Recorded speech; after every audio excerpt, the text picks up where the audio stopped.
नमस्कार। आज एक बार फिर से अपने चैनल में आपका स्वागत करता हूं। दोस्तों, आज मैं एक बहुत ही महत्वपूर्ण जानकारी देने के लिए आज उपस्थित हुआ हूं।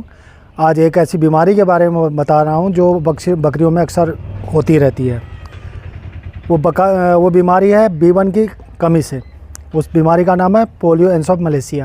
तो दोस्तों, इसकी जानकारी देने से पहले आपसे एक ही विनती करूंगा कि मेरे चैनल को लाइक कीजिए, शेयर कीजिए और सब्सक्राइब कीजिए। दोस्तों, ये बकरा है, आप देख सकते हो इसकी गर्दन टेढ़ी हो चुकी है और ये गोल गोल घूमेगा। टेम्परेचर इसका नॉर्मल भी रह सकता है और हाई भी जा सकता है या लो भी हो सकता है। ये बीमारी अक्सर विटामिन B1 की कमी से होती है। अगर विटामिन B1 की कमी हुई है तो विटामिन A की भी कमी होनी अनिवार्य है, क्योंकि एक दूसरे के पूरक हैं। तो इसके बारे में, इस बीमारी में देख लो, ये गर्दन टेढ़ी हो गई है और ये सिर ऊपर करके चिल्लाएगा और गोल घूमेगा। इसके मुख्य लक्षण हैं, आप देख सकते हो इसके गर्दन में बैंड हो गया है। तो इसके बारे में अन्य जानकारी दूंगा। बंद कर। दोस्तों, अभी जो आपने बकरा देखा, उस बकरे की बीमारी के बारे में आपको बता चुका हूँ, थोड़ी बहुत आपको मैं जानकारी दे चुका हूँ। तो दोस्तों, ये बीमारी है पोलियो एन्सेफेलाइटिस, यानी विटामिन B1 की कमी। तो इसकी जानकारी देने से पहले, इसके पूरे जानकारी देने से पहले आपसे एक विनती ज़रूर करूंगा कि आप मेरे चैनल में निरंतर बने रहिए, लाइक कीजिए, शेयर कीजिए और सब्सक्राइब कीजिए।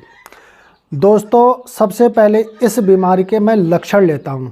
ये बीमारी पोलियो एन्सेफेलाइटिस क्यों होती है? ये बीमारी होती है विटामिन B1 की कमी के कारण। विटामिन, अगर B1 की कमी से ये बीमारी होगी तो विटामिन B1 की कमी के होने पे विटामिन A की कमी होना अनिवार्य है। तो इन दोनों, ये विटामिन B1 और A दोनों एक दूसरे के पूरक हैं। तो दोस्तों, इसके लक्षण कुछ तो आप देख चुके हों, अब कुछ मैं आपको बता रहा हूँ। पहला लक्षण, जिससे हम इसको अन्य बीमारी से अलग करेंगे।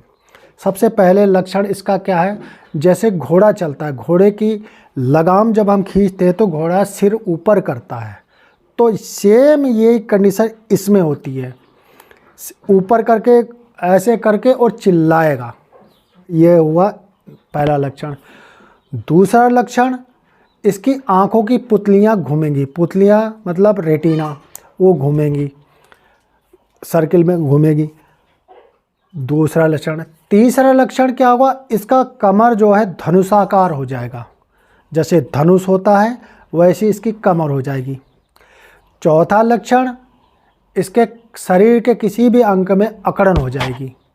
अकड़न तो अन्य बीमारियों में होती है, जैसे टिटनेस में अंग अकड़न होगी।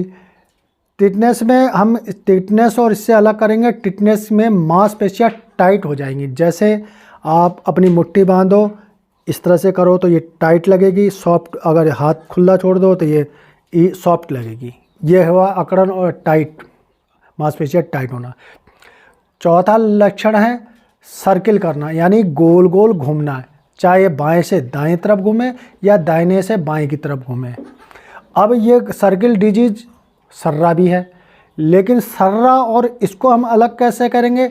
सर्रा में टेम्परेचर होगा, बुखार आएगा, लेकिन इसमें बुखार हो भी सकता है, 5% हो सकता है और नहीं भी हो सकता है, और 90% इसका टेम्परेचर नॉर्मल रहता है।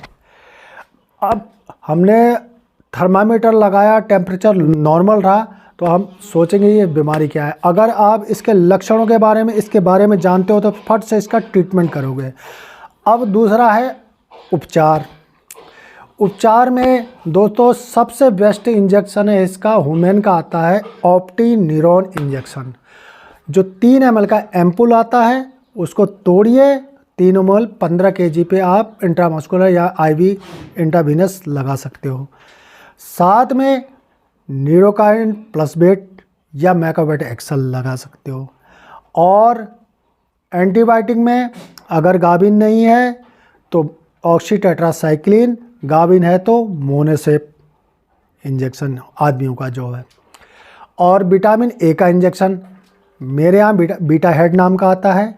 आपके यहाँ जो भी हो, vitamin A, D, E, H कोई भी इंजेक्शन हो आप उसे लगा सकते हैं, या B5 का इंजेक्शन साथ में आयोडीन है।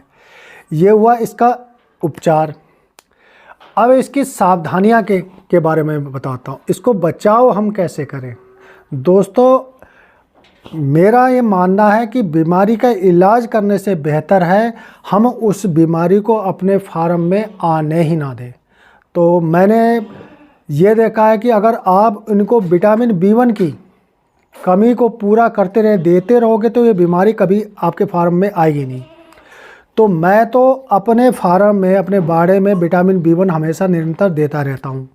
हफ्ते में एक दिन इनका शेड्यूल बना रखा है विटामिन B कॉम्प्लेक्स का, जो है ह्यूमेन का आता है पोलियोबियोन सिरप, विटामिन B कॉम्प्लेक्स। उसको 5-6 ml इनके फीड में डाल देता हूँ और मिक्स कर देता हूँ और ये खा लेती हैं। आप चाहो तो फीड में दे दो, आप चाहो तो पानी में मिक्स करके दे दो। अगर ये दोगे तो ये बीमारी कभी आपके फार्म में आएगी नहीं। तो दोस्तों मेरे चैनल में आप निरंतर बने रहिए। मैं जब भी कोई ऐसी बीमारी आएंगी तो मैं उसके बारे में पूरी विस्तार पूर्वक आपको समझाऊंगा और उसका इलाज बताऊंगा और उसका बचाव कैसे करें ये भी बताऊंगा। तो मैं आपसे लोगों से यही विनती है, मेरे चैनल में आप निरंतर बने रहिए। धन्यवाद।